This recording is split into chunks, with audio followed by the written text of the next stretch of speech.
انہوں نے خرچے بچائے ہیں دونوں پارٹی. جہاں سے ہنسی بات آئے گی وہاں مل جائیں گے, صرف عوام کے لیے نہیں ملیں گے.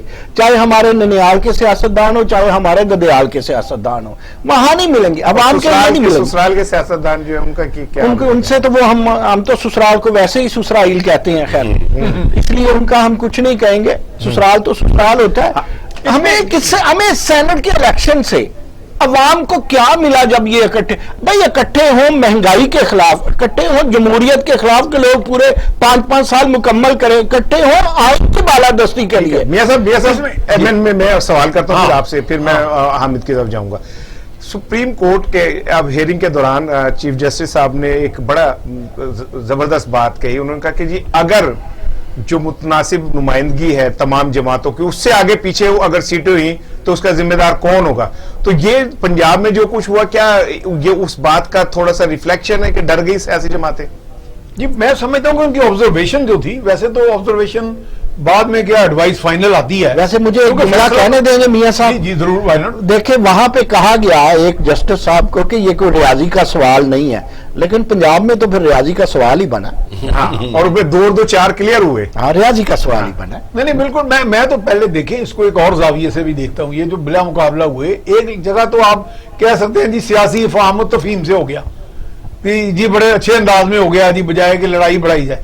دوسری طرف وہ بات ہے کہ لوگ اب یہ بھی ایک پرسیپشن رکھتے ہیں کہ یہ گینگ اپ کر گئے اوپر لوگ, یعنی لوگ جو سندھ کا مقابلہ ہوا ہے اس کے متعلق کیا عام کامن آدمی کے اگینسٹ یہ تمام اقتدار والے گینگ اپ کر گئے, یہ بن گئے ہیں. تو یہ بات تو یہ ہے جہاں ان کے مفادات اکٹھے ہو جاتے ہیں. ہاں یہاں پہ اب یہ دیکھیں نا کہ بات بالکل صحیح, جیسے پروفیسر صاحب نے کہا جی اتنے ان کی موت پہ گئی. بات تو یہ ہے کہ جب آپ گینگ اپ ہوں گے اور کسی مصلحت کے تحت فیصلے ہو جائیں گے, اور جو ساری ٹوسٹنگ ہوئی ہے وہ ساری پرویز الہی صاحب کے ساتھ. مجھے یاد پڑتا ہے کہ پرویز الہی صاحب کے پاس الیکشن جو ہوئے تھے اس سے قبل میں ایک دن بیٹھا تھا, تو میں نے کہا جی آپ کا مستقبل کیا ہے, آپ کو تو آؤٹ کر دیا گیا. تو انہوں نے کہا نہیں جی ہمارے رابطے ہیں. میں کہا جی کن سے؟ انہوں نے کہا جی آپ سمجھ لیں. تو میں نے کہا کیا ہوگا؟ انہوں نے کہا جی ایڈجسٹمنٹ بھی کریں گے سیٹ کی. تو میں نے کہا جی آپ کے بارے میں جن سے رابطے ہیں ان کا کیا خیال ہے؟ سلیکٹرز کے بارے میں وہ کہہ رہے تھے, کہتے ہیں ان کی ہمارے بارے میں رائے بہت اچھی ہے. تو اب اس سے کیا نتیجہ اخذ ہوتا ہے؟ تو یہ چیز ہے کہ ایک عام تصور یہ بھی ہے, عمومی تاثر, کہ گینگ اپ کر جاتے ہیں یہ لوگ, یہ جہاں پہ مفاد مصلحت یہ آپس میں طے یہ سب. وہ اسد عمر کے بھائی کا کیا نام ہے جو نون لیگ؟ جی زبیر عمر. یہ زبیر اور اسد عمر بن گئے نا. گھر میں تو چائے کٹھی پیتے ہیں. ہاں گھر میں تو خانہ ان کی آپس میں ایک پوری ایگریمنٹ ہوتا ہے کہ بھی یعنی کسی نہ کسی طرح ایک دوسرے کو ملنا ہو تو پھر ان کے ذاتی گلائش بھی انہوں نے ایک دوسرے کے لیے نکالنی ہے. اب یہ دیکھنا ہے کہ آگے جا کے کیا فیصلے ہوتے ہیں سینٹ کے, کیونکہ سینٹ کے اندر جو آگے چیئر اس کا یوسر ہوتا گیلانی کا اور حفیظ شیخ کا. حفیظ شیخ جو ہے نا وہ حکومت وقت کی تسلسل کی اور طاقت کی علامت ہے. اچھا وہ یہ بھی دیکھیں نا جو پروپیگنڈا ہے کہ جی وہ تو آئی ایم ایف کے کینڈیڈیٹ ہیں اور یہ وہ, تو بھائی وہ کوئی پہلی دفعہ تو آئی ایم ایف کے کینڈیڈیٹ نہیں ہے. میں نے خود ان کی آج جو لوگ انہیں کہہ رہے ہیں کل کو وہی ان کا ماتھا چومتے تھے اپنی.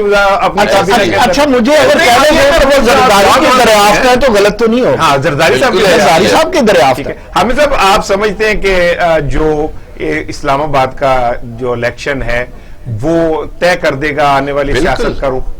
بالکل رحان صاحب, دیکھیں میں نے ایک پروگرام میں بڑا واضح کہا, میں نے کہا اگر یوسف رضا گیلانی کسی بھی چمتکار سے بھی اگر وہ پہنچ گئے سینٹ میں تو سمجھیں کہ پرائم منسٹر عمران خان کے اوپر عدم اعتماد کے جو بادل ہیں وہ گہرے ہو گئے. لیکن میرا خیال ہے کہ میرا ایک خیال ہے کہ یوسف رضا گیلانی نہیں آ سکیں گے سینٹ میں. اس کی وجہ ہی یہ ہے کہ آپ سمجھیں کہ جو سارا معاملہ ہے حفیظ شیخ صاحب کا, اور جو جس وجہ سے ان کو لایا گیا, جس وجہ سے وزارت خزانہ دی گئی اور پھر آبجیکشن لگایا جی کہ یہ منسٹر یا اس میں پارلیمنٹ کا حصہ نہیں ہے, تو اس ساری چیز کو پورے پلاننگ کے ساتھ پوری ایک مصلحت کے ساتھ کیا جا رہا ہے. میرا خیال ہے کہ اس پہ کوئی کمپرومائز نہیں ہوگا, اور یوسف رضا گیلانی جو ہیں وہ 160 ووٹ وہ جو کھڑے ہیں اگر وہ بھی پورے لے جائیں تو بڑی بات ہے. میں یہ کہوں گا کہ آپ دیکھیے گا کہ ووٹ شاید جو پی ڈی ایم اور جو اپوزیشن ہے اس کے اپنے کچھ کم ہوتے نظر آ رہے ہیں. نیشنل اسٹیبلشمنٹ کو نہ بھولیں آپ, بالکل نہ کریں. اور ویسے بھی حفیظ شیخ جو ہے وہ مطلب ہر طرح سے قابل قبول ہے, ہر انداز میں. پی ٹی آئی میں بھی ہوں, پیپلز پارٹی کا بھی ان کا ایک اٹیچمنٹ ہے, اور مقتدر حلقوں سے بھی آپ کو پتہ ہی ہے. ٹھیک ہے نعیم صاحب, آپ سمجھتے ہیں کہ جو اسلام آباد والا الیکشن ہے, جیسے میں ابھی بات کر رہا تھا اور حامد صاحب نے بھی کہا کہ حفیظ شیخ جو ہے وہ بآسانی جیت جائیں گے اور پی ڈی ایم کے جو ووٹ ہیں وہ بھی کم ہو جائیں گے, اگر اوپن بیلٹ ہو گیا تو کیسے آپ یہ سمجھتے ہیں کہ پی ڈی ایم کے ووٹ کم ہو سکتے ہیں؟ پھر تو پی ڈی ایم کے ووٹ پورے پڑیں گے. دیکھیں پورے پڑے یا کم پڑے, یوسف رضا گیلانی خفیہ بیلٹنگ سے جیتے ہیں. ایف سیکرٹ بیلٹنگ اکر ہوئی یوسف رضا گیلانی ٹھیک ٹھاک جیت جائیں گے. جی ڈی اے سے لے کے پرویز خٹک تک اور کاف لیگ سے لے کر کے بلوچستان اور ایم کیو ایم تک انہیں ووٹ دیں گے. وہ میری بات سن لیجئے, وہ ووٹ دیں گے. اچھا وہ آپ کے سامنے اعلانات بھی آ جائیں گے, کیوں ان سے پوچھئے گا, میں بھی بتاؤں گا کیوں. بات ارض صرف یہ ہے کہ it's totally depend upon the خفیہ بیلٹنگ, ورنہ وہ نہیں جیتیں گے. ہاں میں آگے بات چلاتا ہوں. اگر یوسف رضا گیلانی جیت جاتے ہیں, میرا جملہ اگر جیت جاتے ہیں, حکومت کو کوئی فرق نہیں پڑے گا, کیونکہ میرے دوستوں نے دونوں کو راضی رکھنے کی قسم کھا لی. ایک بریک لیتے, بریک کے بعد ایک چھوٹا سا بریک کے بعد آتے ہیں اور آگے یہیں سے بات شروع کریں گے کہ دوست دونوں کو لے کے کیسے چلتے اور کیوں چلتے. ایک چھوٹا سا بریک.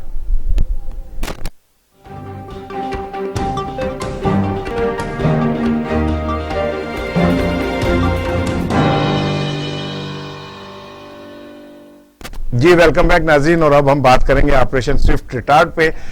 2 سال پہلے پاکستان نے دنیا کو اور بھارت کو ایک سرپرائز دیا, اور یہ سرپرائز یہ تھا کہ بھارت جو بہت چڑھ کے بول رہا تھا, بڑھ کے بول رہا تھا, اور اس کے جو میڈیا کے اینکرز تھے ان کے جو ووکل کارڈز تھے وہ پھٹنے والے ہو گئے تھے, اور ایسا لگتا تھا کہ پتہ نہیں بھارت پاکستان کو کھا جائے گا, پتہ نہیں بھارت جو ہے وہ پاکستان کو جیب میں ڈالے گا, اور پتہ نہیں پاکستان جو ہے نا وہ چھپ کے کہیں بیٹھ گیا ہے. اور پھر پاکستان نے ایک سرپرائز دیا, اور وہ سرپرائز اتنا زیادہ سرپرائزنگ تھا کہ بھارتی تو سکتے میں آیا ہے, پوری دنیا میں بھی ایک یہ بات پھیلی کہ پاکستان نے اتنا تیز کوئک ایکشن کیا, اور اس کے بعد اتنے کوئک اور جسے کہتے ہیں 100% جو ہے وہ ریزلٹ لیے. ابھی نندن کی شکل میں پاکستان کو ایک ایسا دشمن ملا جو پاکستان کی بولی اب تک بول رہا ہے, اور ایک ایسا دشمن ملا جو جانے کے بعد چلا تو گیا, وہ آیا بھارتی تھا اور گیا پاکستانی. اب اس سے جب بات کریں تو وہ پاکستان کی مہمان نوازی, پاکستانیوں کے بڑے پن کی بات کرتا ہے, امن کی بات کرتا ہے. یہی ہمارا پیغام ہے, اور یہی بات بھارت کو ہم کہنا چاہتے ہیں کہ ہم امن سے رہنا چاہتے ہیں. ہمارے 72,000 شہید ہوئے, ہمارے اربوں ڈالر ڈوبے اس دہشت گردی کے سو کالڈ جنگ کے اندر. ہم لوگ جو ہے آج بھی زخم ہے, ہماری اکانومی ابھی تک نہیں سنبھل سکی, اور اگر کوئی ہمیں یہ سمجھتا ہے کہ اس طرح پوری دنیا میں شور مچا کے تنہا کر سکتا ہے, تو اب جو یورپی یونین کی لیب نے بھانڈا پھوڑا ہے, پھر امریکن اداروں نے بھانڈا پھوڑا ہے, وہ میرے خیال ہے بھارت کے لیے کافی ہے. ابھی وقت ہے بھارت یہ سمجھ لے کہ اچھے دوست کی طرح رہے, تو پاکستان بھی اور بھارت کے غریب عوام دونوں کے لیے فائدہ ہوگا. حامد بھائی, آپ آج کے دن کے متعلق آپ کیا سمجھتے ہیں کہ ہم نے بہرحال ایک سرپرائز تو دیا بھارت کو؟ رانا صاحب دیکھیے, بات یہ ہے کہ جب 25 فروری کو جب بھارتی جو ایئر سٹرائک, نام نہاد ایئر سٹرائک کے اوپر آئے اور ہمارے 4 درخت اور 1 کوے کو انہوں نے مارا, تو اگلے دن D G I S P R نے بڑا واضح کہہ دیا کہ ہماری طرف سے اب سرپرائز آئے گا, اور ہم کوے نہیں ماریں گے, اور ہم کوے نہیں ماریں گے. اور مزے کی بات بتاؤں رانا صاحب, میں نے اسی وقت ایک ٹویٹ کیا, اور وہ انڈین فلم کا ایک ڈائلاگ تھا, کرارا جواب ملے گا. اچھا, اور 4 گھنٹوں کے بعد ہم نے دیکھا کہ کیسے آپریشن سوئفٹ ریٹارڈ سٹارٹ ہوتا ہے, اور پاکستانی ایئر فورس کے جو شاہین ہیں وہ کیسے دشمن کی سرحد کے سامنے جا کے لائن اپ ہو کے دشمن کو للکارتے ہیں.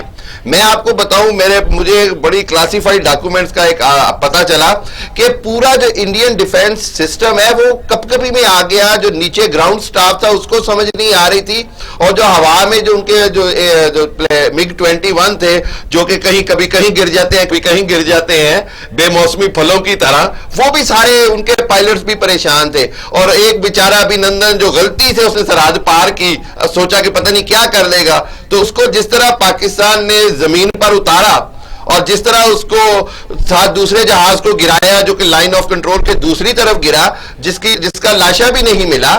تو بات یہ کہ پاکستان نے ایسا جواب دے دیا, ایسا کرارا جواب دے دیا کہ پورا بھارت, پورا انڈیا سکتے میں آ گیا. ان کو سمجھ نہیں آ رہی تھی کہ ان کے ساتھ ہوا کیا ہے, لیکن یہ ایک پیغام تھا پاکستان کی طرف سے کہ امن سے رہنا ہے تو امن سے رہو. پاکستان بھارت کا دشمن نہیں ہے, انڈیا پاکستان کا دشمن ہے. پاکستان تو صرف جواب دیتا ہے اور وہ جواب دینا اس کا حق ہے اور وہ ہر حالت میں دے گا. اور یہ پیغام تھا کہ تم ہمارے درخت اور کوا بھی مارو گے تو ہم تمہارا جہاز بھی گرائیں گے, تمہارا ابھینندن بھی لیں گے. ہاں, جینیوا کنونشن ہے, وار پریزنرز کا کنونشن ہے, اس لیے ہم نے اس کو واپس بھی کیا. اور ہم نے اس کو جو ہماری جو اللہ کے نبی صلی اللہ علیہ وسلم کی جو تعلیمات ہیں اس کے مطابق کہ جی جنگی قیدیوں کے ساتھ حسن سلوک کرو, یہ حسن سلوک تھا جو وہ فینٹاسٹک ٹی اس کو دی گئی جس کا وہ معترف ہو گیا. اور میں آپ کو یہاں پر بتاؤں ایک بات, پاکستان کبھی بھی پوری فوج, افواج پاکستان, نیوی, فضائیہ, انہوں نے یہ بات ثابت کر دی کہ جب تک 22 کروڑ عوام ان کے پیچھے ہیں وہ عوام کو کبھی مایوس نہیں کریں گے. یہ سب یہاں پہ ایک چیز میں ضرور مینشن کروں گا, آپ بھی اس پہ بات کیجئے گا کہ اس دور میں جنرل آصف غفور ڈی جی تھے ISPR کے, اور ISPR نے جتنی خوبصورتی سے اس ایشو کو ٹیکل کیا, پوری دنیا نے مانا, بھارت نے مانا اس ایشو کو. اور ان دنوں میں ISPR کی جو خوبیاں تھیں وہ کھل کے, میں ISPR سے میرا کوئی تعلق نہیں, آج تک آپ دیکھیں ISI کے بعد وہ ISPR سے بھی ڈرنے لگ گئے. ISI سے ISPR کر کے آج تک ISPR کے آپ کا وہ بھی تو پاکستان کا ادارہ ہے, میں تو یہ کہوں گا ہمارے لیے زیادہ قابل جگہ. امریکہ بھارت نے کئی سالوں سے, کئی دہائیوں سے یہ ہائیبریڈ 5th جنریشن وار جو جسے نفسیاتی جنگ سائے وار کرتے ہیں, اتنا پروپیگنڈا آفینسو لانچ کیا ہوا تھا اور بمبارڈمنٹ کر رہا تھا دنیا بھر میں, اپنے کس کے سفارتکاروں کے ذریعے, اپنے ڈائسپورا کے ذریعے, اور اپنا ان کا میڈیا جو باقاعدہ میڈیا جو وار مونگرنگ میڈیا جن کے اندر ان کے اندر جو اکثریت ہے وہ کشمیر پہ تسلط کو بھی سپورٹ کر دیتے ہیں. ہم بھی میڈیا والے ہیں, ہمارے سے تو گلے ہیں بلکہ حکومتوں کو رہتے ہیں کہ جناب ہماری کو اچھی پالیسی کو بھی تنقید کر دیتے ہیں. نہیں, ہمارے تو بہت سارے جو بڑے سوکا لینکر ہیں وہ بیٹھ کے بلوچستان کے اوپر, میں وہی کہہ رہا ہوں کہ سر آزادی صحافت کے نام پہ ہم ریڈ لائن کراس کر گئے. میڈیا والے ہونے کے ناطے ان میڈیا والوں سے یہ ضرور گلا ہے کہ آپ ہر بری بات کو بھی آپ اس کو ایڈوس کر دیتے ہیں, توثیق کرتے ہیں. اب آئیں آپریشن ریٹارٹ جو ہے سوئفٹ ریٹارٹ, اس کی پوری تاریخ ہے پاک فضائیہ کی سن 65 کی جنگ سے لے کے آج تک کی. اس وقت بھی ایک فلائٹ لیفٹیننٹ کریاپا جو ان کے جنرل کے بیٹے تھے وہ لاہور میں مار گرائے گئے تھے, اور وہ جا کے ادھر جو ہمارا محمود بوٹی بند وغیرہ پہ گرے تھے, لوگوں نے جا کے ان کو پکڑ لیا تھا, مارنے کی کوشش کی, مسلح فوج نے جا کے بچایا. پوری ہاسپٹیلٹی جنیوا کنونشن کے تحت پرزنر آف وار کی, اور وہ بھی باقاعدہ ان دنوں چونکہ ہمارا میڈیا اتنا تیز نہیں تھا, الیکٹرانک بھی نہیں تھا, اخبارات چند گنے چنے تھے, تو اس لیے ان کے یہ جو کمنٹس نہیں آئے تھے. تو پاکستان نے اس میں بھی ہاسپٹیلٹی شو کی یہاں کی عوام نے, اور سرپرائز کا ایلیمنٹ جو ہم نے خود دیکھا کہ جس طرح ان کے نیٹ طیارے یہاں پاکستان کی لاہور کی فضا میں آئے اور جس طرح ان کو مار گرایا گیا. اور اچھا میاں صاحب, چابک دستی سے اور جرات کے ساتھ میں نے کہیں پڑھ رہا تھا, میرے اطلاعات بھی تھی کہ پاکستان نے ایک وقت میں انہیں یہ بھی بتایا کہ یہ ہمارے ٹارگٹ پہ اس ٹائم موجود ہے, اور کوئی ایک ایسی جگہ بھی تھی جہاں ان کے آرمی چیف بیٹھے تھے اور پاکستان نے بتایا کہ یہ ہمارے, ہم چاہیں تو ہم یہاں پہ ٹارگٹ ہٹ کیا. وہ بھی دیکھیں, یہ تو آپ کس حوالے سے کہہ رہے ہیں جو نیوکلیئر کا,